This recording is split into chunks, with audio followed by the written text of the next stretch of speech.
The governor and Beto O'Rourke having a war of words about the border. We've got the latest on what it means for you. Plus, today marks the end of Children's Hospital Week. We got a final story sure to warm your heart. See one boy's dream to be in the White House. On Easter morning, we should be staying free of the rain, although it could be rather cloudy, but we should be okay for church services that morning. It's by lunchtime where we could see a few showers enter the region, maybe a little bit more towards the afternoon as well. Your KRHD News starts right now. Connecting the Brazos Valley, this is KRHD News. Thanks for joining us at 6 and happy Friday. I'm Brittany DeFran. When a person is nearing the end of their life, it's so important they are surrounded by people who care about them. KRHD reporter Rebecca Fiedler introduces us to a company asking for your help in guiding people through the last steps of life's journey.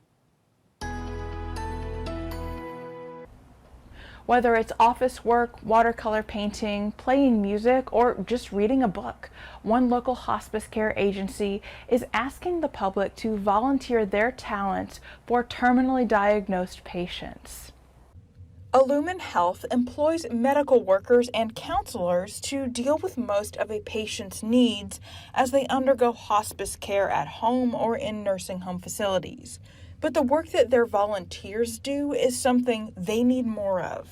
We have two ways you can volunteer. There's the patient side, which involve patient visits, and you're matched when you come in and go through orientation. Then there's the administrative side, which we always need help filing and doing patient binders and things like that. Volunteers who range in age from college students to people in their 80s are given regular training where they learn about the physical and psychological process of a person passing away.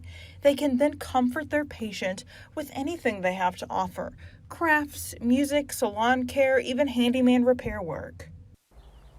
If you're interested in volunteering, visit illuminhealth.com. We'll provide that website link and the agency's phone number on our own website at krhdnews.com.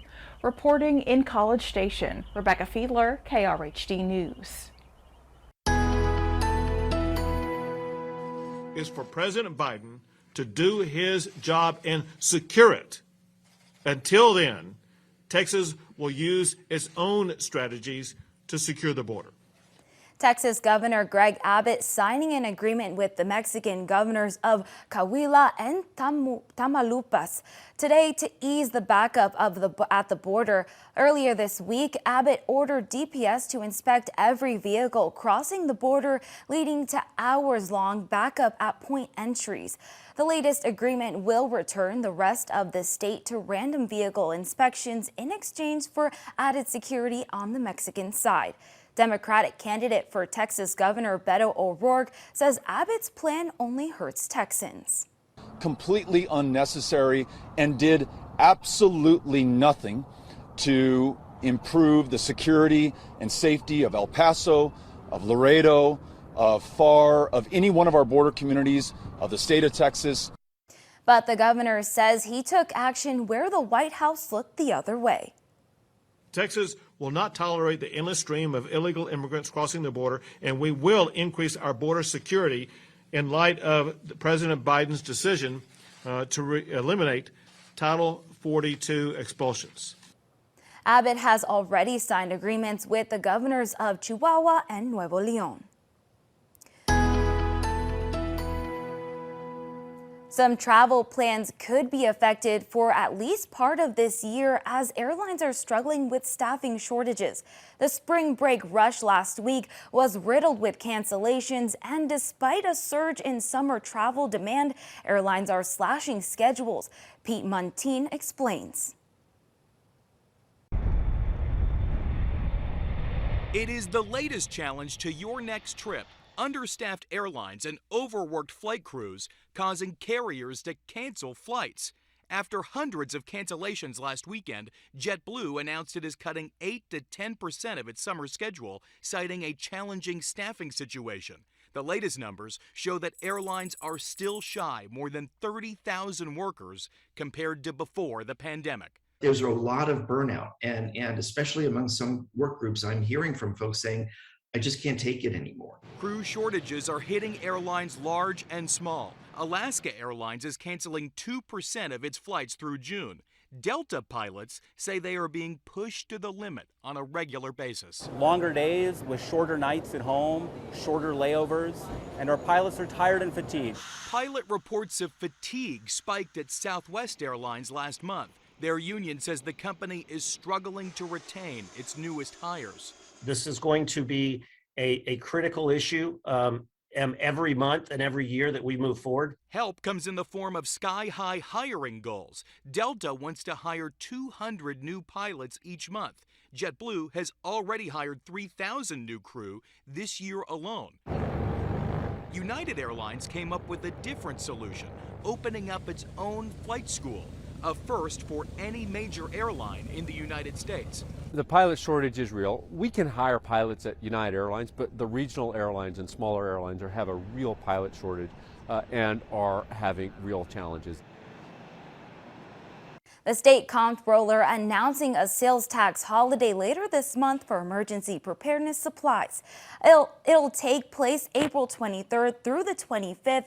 Items available for the exemption include portable generators, fire extinguishers, and carbon monoxide detectors.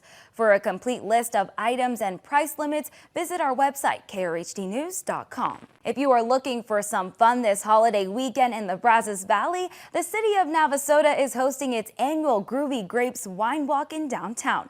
KRHD reporter Chris Talley visited local restaurants and shops taking part in the event.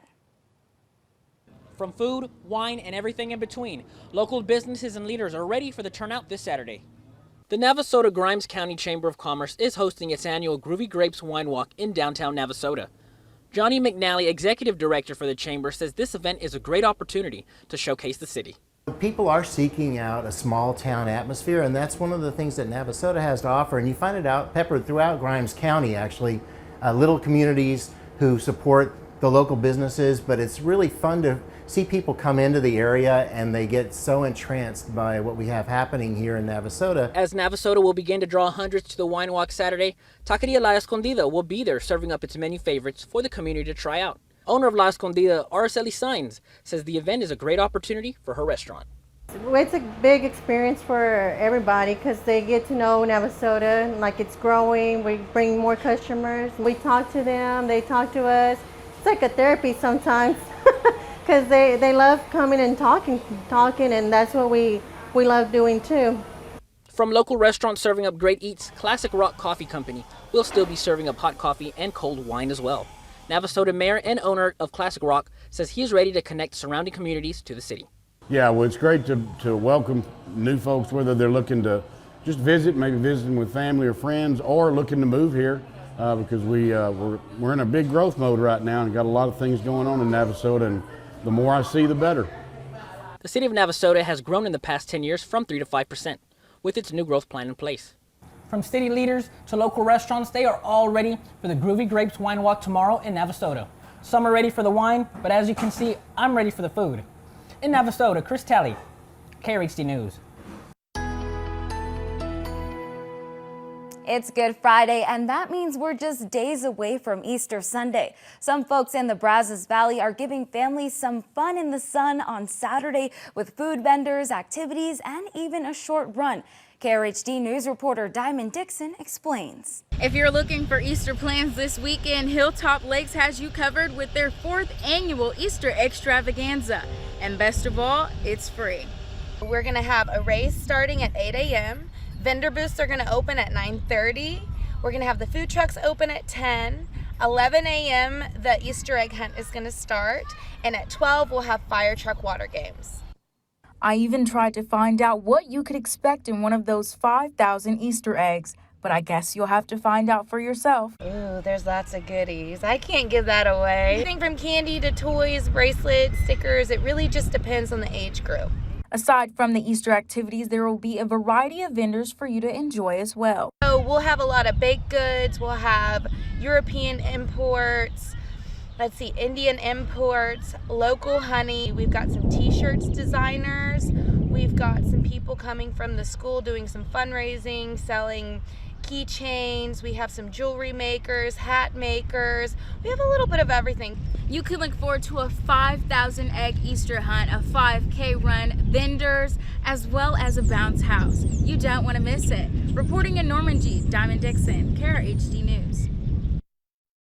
Russia is threatening to ramp attacks back up on Ukraine's capital city of Kyiv.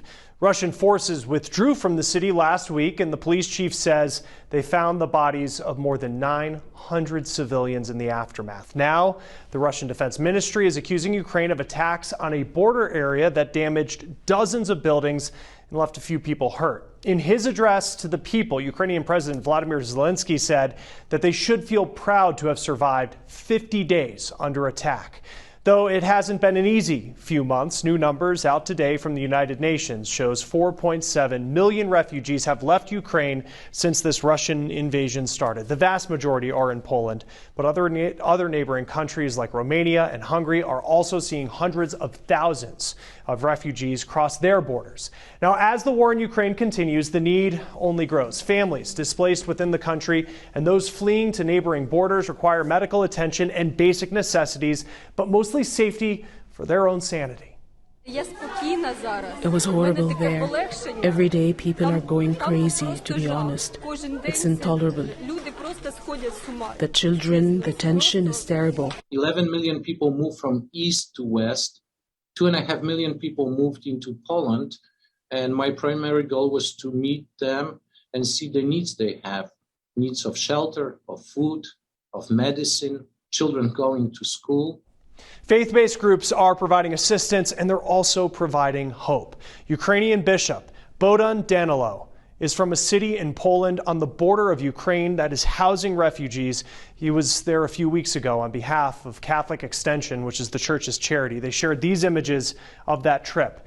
They were there to distribute food, medicine, but also to meet with local volunteers and those in need, which are mostly women and children. He says most don't want to leave their country. Could you imagine removing from your city that you live any man who is older than 18 to 60? How you leave your husband and a son fighting and move 7,000 miles away? If that war ends, they want to come back. You may have heard of Samaritan's Purse, which is another faith-based charity on the ground in Ukraine. These are pictures that they provided us of the multiple medical facilities that they are operating throughout the country. Both groups say it is key to work alongside local churches. If it's a Christian community, of course, it's the churches, synagogues, for Jewish or Muslim mosques are the places that people come. So those places know how to help the most because they are on the ground. They know their neighbors.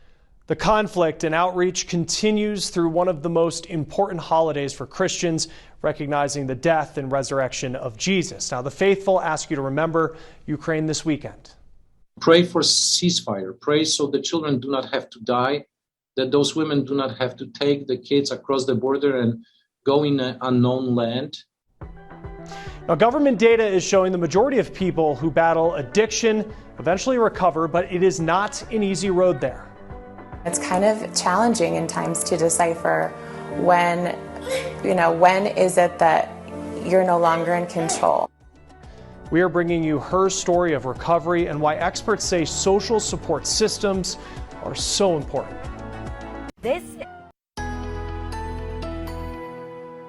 It's Good Friday, and that means we're just days away from Easter Sunday. Some folks in the Brazos Valley are giving families some fun in the sun on Saturday with food vendors, activities, and even a short run. KRHD News reporter Diamond Dixon explains. Elon Musk wants Twitter, but Twitter is making moves to keep that from happening with something called a poison pill, making it harder for Musk to acquire the company. Twitter's board of directors announced it Friday. It basically secures the right for Twitter shareholders other than Musk to acquire more shares of the company for an inexpensive price, which would dilute Musk's stake. The provision will be triggered if Musk or any other investor, for that matter, gets more than 15% of the company's shares. TikTok is looking for a way users to leave feedback on comments left on videos this week.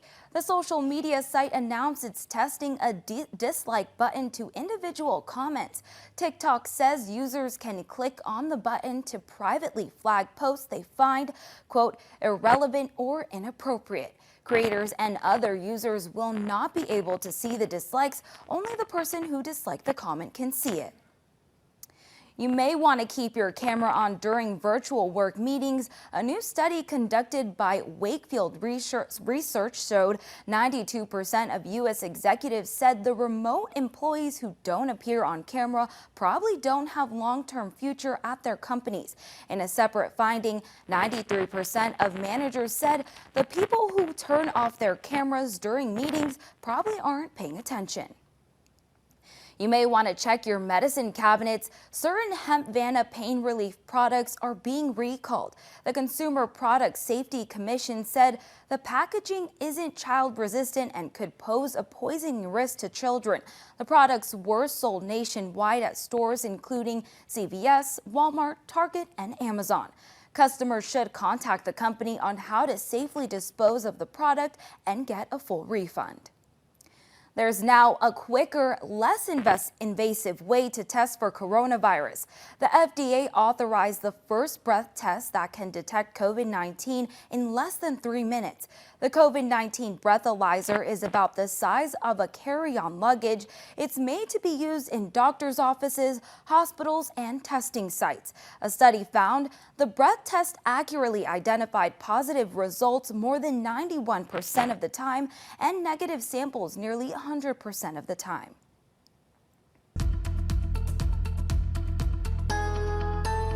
Rather a gloomy look from our time lapse from this afternoon. Kind of cloudy, again gray, not the best looking of days, but we should be seeing some slight improvements going into tomorrow. At least a little bit more sunshine will be breaking out. Here's all that cloud cover that's been kind of pesky throughout the afternoon, even back towards San Antonio and along the Rio Grande. Very cloudy. You have to go kind of west of I-35 to find a little sunshine. But over the past few hours, you'll notice some thinning out of that cloud cover over the Brazos Valley, and that's a trend that should continue over the next couple of hours. So we will keep things relatively dry overnight and still partly cloudy to mostly cloudy in some spots. But by tomorrow morning and afternoon, you're seeing some more sunshine break out here in the picture for Saturday. Towards the evening, it's possible an isolated thunderstorm could go up, but I think those odds are pretty slim. On Sunday morning, we should be still away from the rain, kind of cloudy, but this really shouldn't be too bothersome for church services on Easter morning. By the afternoon, well, there's more sunshine here, but by the mid-afternoon hours, we could be seeing some showers and thunderstorms work in from the north, which you'll see here just off the picture to the north towards the Waco area. So that could be working in for Sunday afternoon, but nothing overly strong there. Tonight's lows are going to be warm with 69 degrees for many of us, maybe 67 for Franklin, Centerville at 66. And then into tomorrow, high temperatures of 85, perhaps 87 for Hearn, and Madisonville about a high of 82 degrees. We will briefly be a little cooler on Monday. So Easter, we're looking at 81, and then Monday, 79, but we're not going to spend too long in the 70s. We're back to 80 degrees on Tuesday, partly cloudy, mostly cloudy on Wednesday, and there could be some sprinkles involved. You'll notice it's kind of windy through the middle of next week as well. Southerly winds at 20 miles per hour. 70s briefly on Thursday, then 83 on Friday, and there are a few shower chances for next weekend with highs in the mid-80s. The number of people dying from addiction keeps rising. According to the CDC, overdose deaths increased nearly 29% last year. But Elizabeth Ruiz shows us how there is hope for people struggling with addiction. Many of us, myself included, know somebody who has battled addiction. Maybe they're still struggling today. But what's very encouraging and not talked a lot about is how many people recover. Victoria Thierens is one of those people, and she shared her story of hope with me. Can you close it? Can you close it?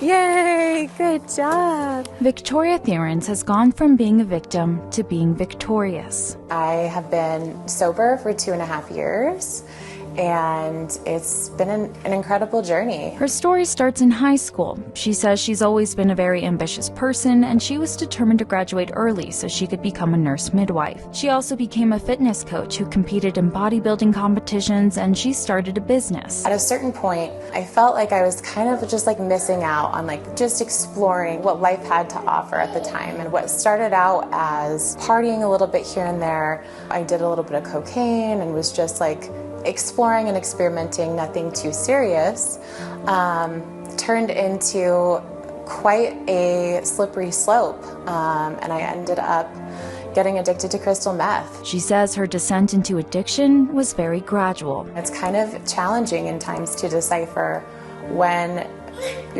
is it that you're no longer in control. After nearly 2 years of addiction, Victoria says her life changed on November 30th, 2019.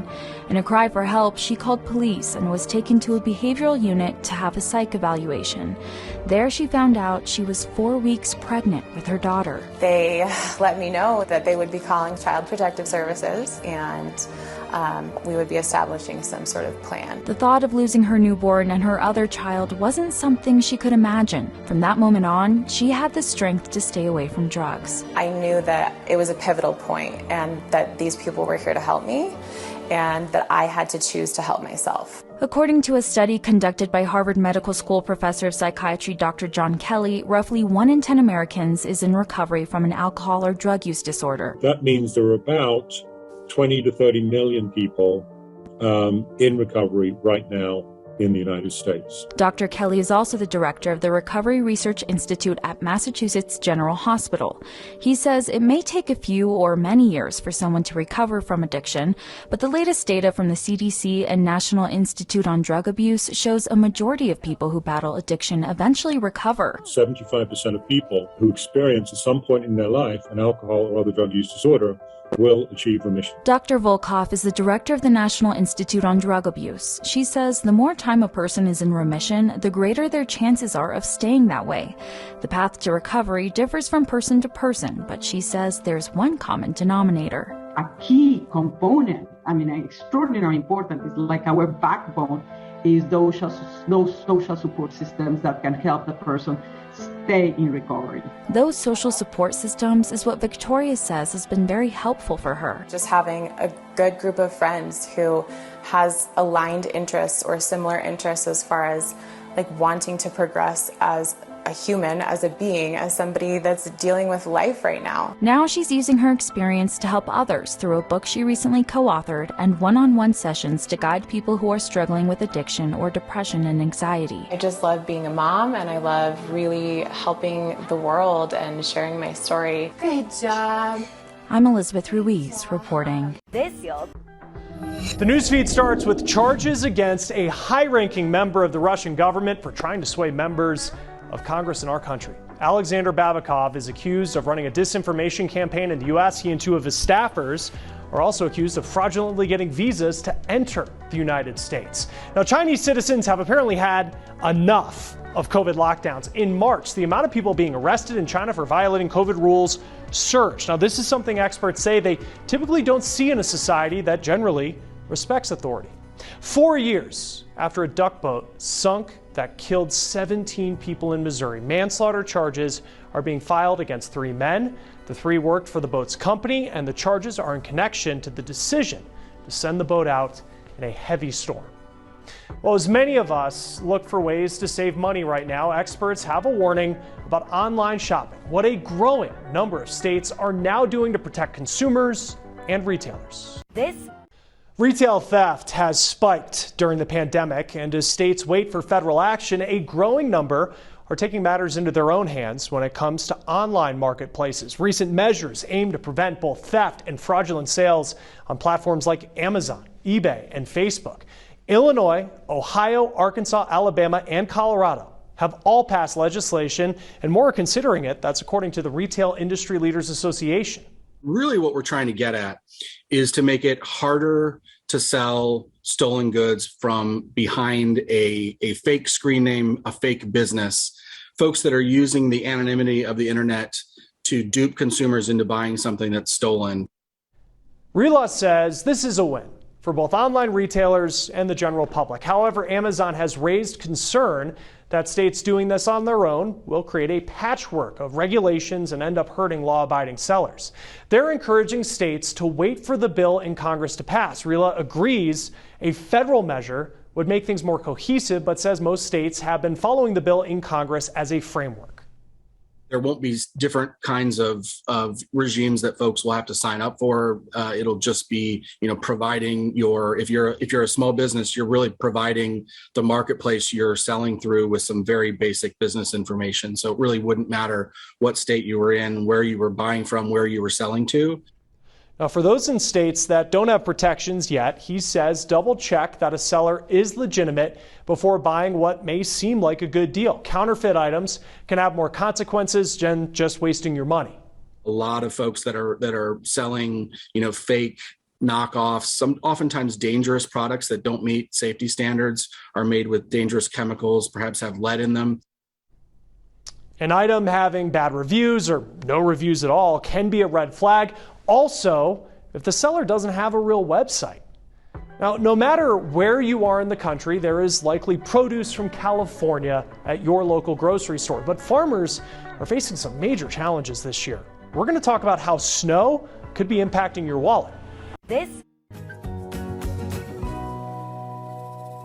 Children's Hospital Week is coming to a close, but we want to share one more remarkable story. A Temple boy who wants to be president of the United States is tackling something much tougher than politics. He has a brain tumor that caused serious health concerns before doctors at McLean's found a solution.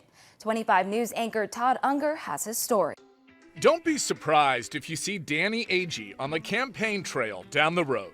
Well, I just want to make the country great. You see, this Texan has his eyes set on the White House. That's right, Danny wants to be president one day. I think I was 7. I asked my mom, can I get some business cards that say Danny Agee for president? Those big aspirations were nearly derailed 2 years ago. In 2019, Danny was having headaches that made him nauseous and eventually caused him to have a seizure. He was in a pretty bad shape when he came in. The director of pediatric neurosurgery at McLean's said they found a brain tumor growing near Danny's pituitary gland. They were worried about removing it. It could cause long-term damage, so instead they drilled a hole in his skull and inserted a port. You can just go in and tap that port and get the extra fluid out, and it'll relieve all the extra pressure in his brain. The day before his surgery, Danny made news here in Central Texas and even around the world. He asked his parents for Chick-fil-A, but there was a problem. 2 of them, actually. Not only was it Sunday, it was one particular Sunday, Easter Sunday. But that didn't stop Nurse Jenny from trying to pull off a miracle. She made a few phone calls, and then All of a sudden, there came the Chick-fil-A cow. There was trays of chicken nuggets and baskets of goodies. Danny's eyes just kind of lit up. One final nugget. After a successful surgery, Danny's prognosis is good. Despite the tumor still being there, his parents say there's no reason his DC dream can't come true. We still believe that if Danny wants to be the president of the United States, he can do that. We see a bright future for Danny. Having a children's hospital that can deal with the specific needs of kids it's priceless. Todd Unger reporting there. Danny is currently taking hormones since his growth was stunned by the tumor. He also has an MRI every 6 months just to make sure everything is okay. Now, there's still time to support the miracle workers at McLean Children's. Right now, pull out your phone and scan the QR code on your screen. It will take you to a donation page partnered with KRHD News. Consumers everywhere depend on California, whether they know it or not. Drought conditions in the country's largest farming region are about to impact your grocery bill. And Chloe Nordquist has more on what to expect and why this year is especially concerning. High up in the mountains, Andrew Schwartz is gathering data that tells us a lot about snowpacks and their importance to the overall water supply. What have we seen so far this winter, and how do you think that will impact the coming months? We have seen just massive weather whiplash up here. It's looking like it could be another drought year in which we don't have enough water to go around. These mountains hold a very important water supply for California. Here at the Central Sierra Snow Lab, they measure and research all things atmosphere, especially snow. Particularly this year, we are seeing ahead of schedule melt. When it came to our April 1st measurement this year, which typically tells us how much water we're going to have for use throughout the year, we were only at 38%. Well below, of course, where we would hope to be, and well below recent years. The amount of snow you see up here has a direct impact downstream. As it melts, it's used for drinking water, watering lawns, and irrigating one of the largest produce growing regions in the United States. Because of shortages, we have to fallow ground. We have to leave ground idle. So this year, my farm has got 200 acres that's been left fallow because we don't have enough water to farm it. Bill Diedrich grows everything from almonds to grapes and processing tomatoes in Central California. Over the years, how has the snowpack from the north impacted your farms? Our focus is primarily on water supply as a result of what has happened over the last 30 years in water supply in California. If you're in New York or Boston or Miami or North Dakota and you're putting pizza sauce on a pizza or dipping a chip in some salsa, chances are the tomatoes that went into that product came from California. Mike Wade with the California Farm Water Coalition is expecting around 800,000 acres of farmland in California to sit idle this year. If you are a farmer and you live to make things grow, that opportunity is becoming more and more difficult to maintain. We're looking potentially at 40 to 45% of the farmland in California having little or no water at all. We're already seeing price increases for fresh produce, and it's going to be worse this year because of the reduced production that's coming from the state. While the snowpack is not the only water supply in California, it tells experts a lot about future water availability. Given where we are in time, we're at a tipping point. There's going to have to be some hard decisions moving into the future where is somebody's livelihood more important than somebody's right to water? I'm Chloe Nordquist, reporting. Chloe, thank you. Let's turn to the news feed. As Ukraine continues to fight Russian invaders, Ukrainian refugees in Poland are now honoring another moment when people stood up against foreign occupiers. The refugees now celebrating Passover at the site where Polish Jews in the Warsaw Ghetto rose up against German occupiers in World War II. A White House tradition will return on Monday. The Easter egg roll will be back after a 2-year coronavirus break. 30,000 kids expected to join in on those festivities. And Prince Harry and Meghan, they are back in the United Kingdom, and they have visited with Queen Elizabeth. The two gave up formal roles and moved to the U.S. now more than 2 years ago. In most of the country, inmates are not allowed to vote, and some lose the right even after they serve time. When you don't have power at the ballot box and you don't have power over your everyday conditions. We look into the impact that this is having on communities and one state's controversial law to address it. Mild temperatures tonight will be close to 70 in many spots. 69 will be your overnight low for Anderson, Bryan College Station, Caldwell, and lots of places in between. Cameron 67, Franklin 67, and Centerville tonight at 66. Tomorrow, we should be up into the mid-80s, 85 for the Bryan College Station area, 85 for Franklin, Centerville and Madisonville a little cooler, 82, and Brenham at 85 degrees. And temperatures will be just a little bit cooler than that as we go into Easter. Now, as for the rest of this evening, some cloud cover will attempt to leave, but I think a lot of it will still hold on. So mostly cloudy after midnight. And for tomorrow afternoon, we will see more sunshine enter the picture. It's possible that an isolated thunderstorm late in the afternoon or the evening could pop up, but those are about 20% chances. Now, if we do see a thunderstorm, it could be on the stronger side. I'm not so convinced about severe potential, but I think the more likely scenario is that we don't see a thunderstorm at all. Sunday morning, for Easter, it will be cloudy. You're seeing some rain here, but this rain is overdone. I don't think we'll have showers Sunday morning, so Easter services or egg hunts are going to be okay, but by the afternoon, more sunshine. That could actually lead the way for a few more showers and thunderstorms Sunday afternoon into Sunday evening. So a 30% chance there on that afternoon. And then Monday, 79 degrees, 80 on Tuesday, partly cloudy. Could see maybe a few sprinkles on Wednesday and Thursday. Friday, 83 degrees and partly cloudy. Your next weekend looks to be highs in the mid-80s with just a few chances of showers and a rumble of thunder. In the vast majority of states, it is common practice to strip convicted felons of their voting rights while they serve their sentences. In some cases, the right to vote can be rescinded permanently. But one state could become the first in the nation to restore voting rights to prisoners by a vote of the legislature. And as Usher Qureshi reports, it does not come without controversy. The lock hanging from a light in Ronaldo Hudson's apartment is a symbol and a reminder of the 37 years he spent behind bars. Every time I come in my kitchen or I turn on this light, I feel it. I'm like, nope, they'll never, ever, ever, because of my doing, lock me up again. In 1983, when Hudson was 19 years old, he took a man's life. I committed the act of murder robbery. I was a teenage drug addict who simply wanted to be high. I did not have a sense of my ability to act in a way that I should have.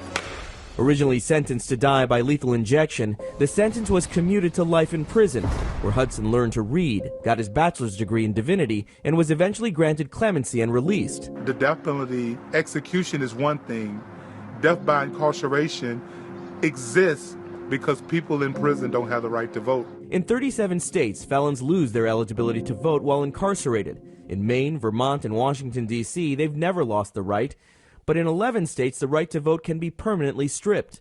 Avalon Betts Gaston is the project manager for the Illinois Alliance for Reentry and Justice. In 2015, I was wrongfully convicted, and I served about 4 years in federal prison. And during that time, I was unable to vote. For Gaston, disenfranchisement while incarcerated meant a loss not only of her own political voice, but as an advocate for her young children. We're not just hurting that person, that we're actually hurting their family and, as an extension, their community, right? Because we're saying your voice doesn't matter, and we don't want, you're no longer a part of this community.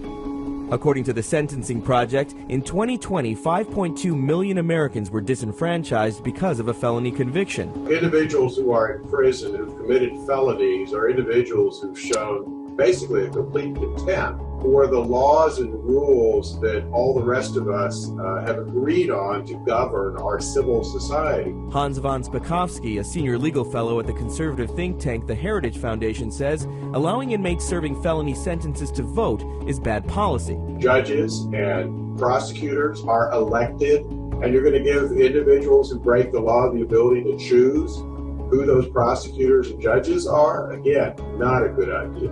But Illinois is poised to become the first in the nation to restore those voting rights with Senate Bill 828, the voting in prison bill. It's a bill that would re-enfranchise community members in prison. Ami Gandhi, senior counsel with Chicago Lawyers Committee for Civil Rights, a group supporting the bill, says it's about equity.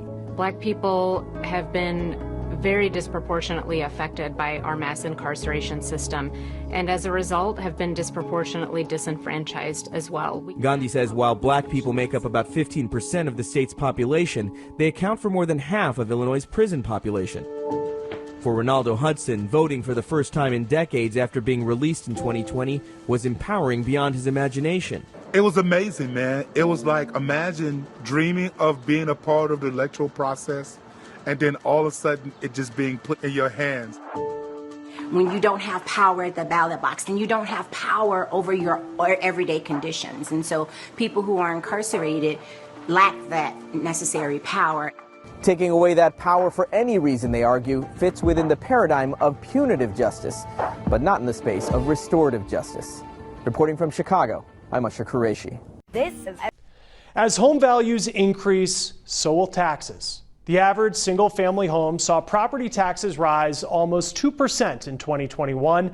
While that doesn't seem like much when you factor in the increase for the year prior, the average household is now paying close to $3,800 a year. That's usually tacked onto the mortgage, causing monthly payments to go up annually.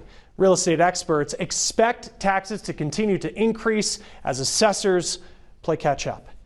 Well, tax day is on Monday. But are you sure that you are getting the full refund that you're owed? The IRS estimates 20% of people eligible for the Earned Income Tax Credit aren't claiming that money.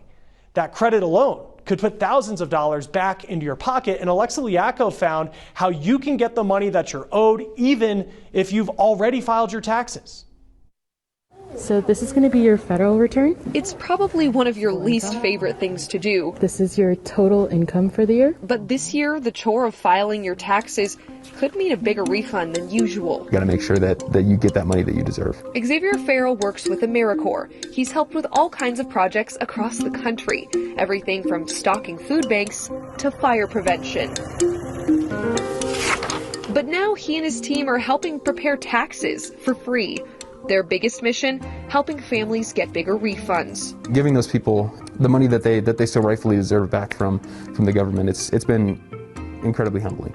Doing this work helped him claim a bigger refund too. It's a huge help because, I paid my way through school, and so kind of having that extra bump, it takes a little bit of the weight off. This year was the first year he could claim the Earned Income Tax Credit, a credit for people making up to $57,000. The level of awareness is actually pretty low for these things. But Xavier and his team want to change that, because this year, more people can get the credit, because it's now available to both younger workers and senior citizens.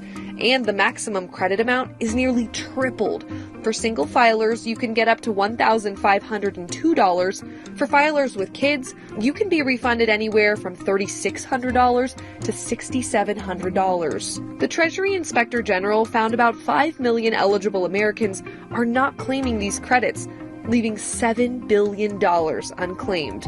So that's a lot of money left on the table. Isabel Dixon works with the Colorado Department of Public Health.